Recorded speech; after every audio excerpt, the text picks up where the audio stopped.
The airport terminal buzzed like a restless hive. Travelers hurried past the gate, clutching coffee cups, backpacks, and frayed nerves. At gate 27B, a man in a simple navy jacket stood quietly at the back of the boarding line. No entourage, no designer lagi.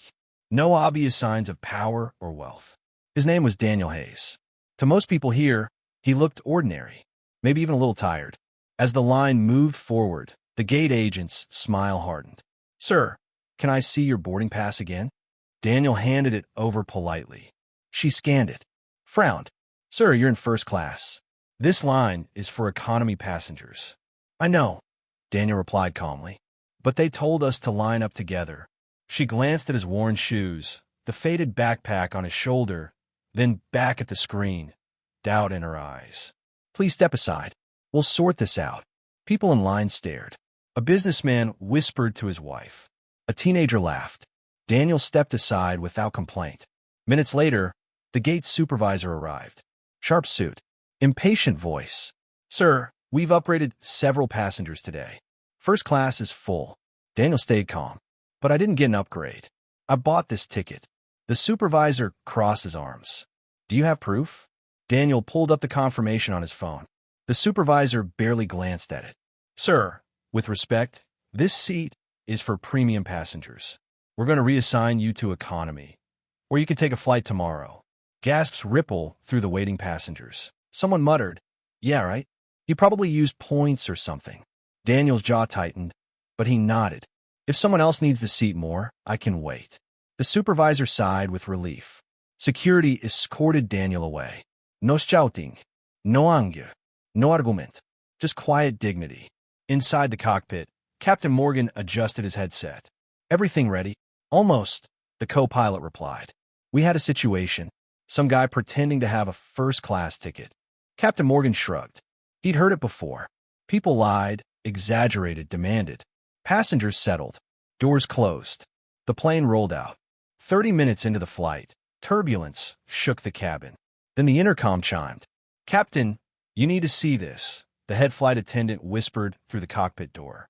He opened it. She held a tablet with trembling hands. "It's about the man we removed." On the screen was a breaking news alert. Billionaire philanthropist Daniel Hayes quietly funding medical flights for sick children. Anonymous donor revealed after years of secrecy. Photos appeared. The same man, same navy jacket, same tired eyes. Captain Morgan felt his chest sink. He scrolled. The article continued.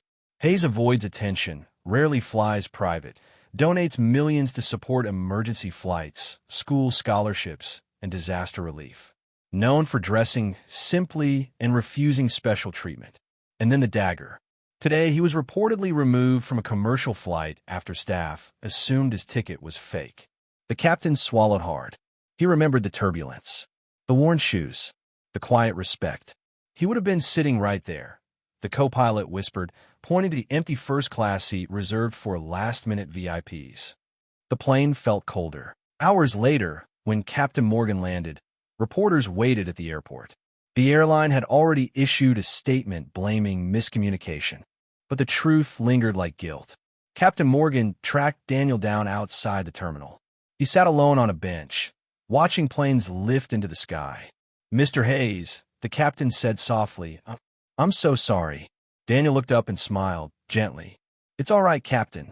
I've been treated worse. I've also been treated better than I deserve." He shrugged lightly. "People see what they expect to see." "But you could have told them who you are," the captain insisted. "And what good would that do?" Daniel replied. "Respect shouldn't depend on money." Silence. The captain finally asked the question burning inside. "Why didn't you fight back?" Daniel looked toward the runway. Because somewhere on that plane, there was a single mother stressing about her job, a soldier going home, a family seeing their child again. "My pride isn't more important than their peace." He stood. "I'll take the next flight." Then he turned, offering a small smile. "Just do one thing for me, Captain. Anything. Teach your crew to see people, not price tags." He walked away, leaving the captain with a lump in his throat and a truth he'd never forget. Sometimes the wealthiest person in the room is the one who refuses to prove it.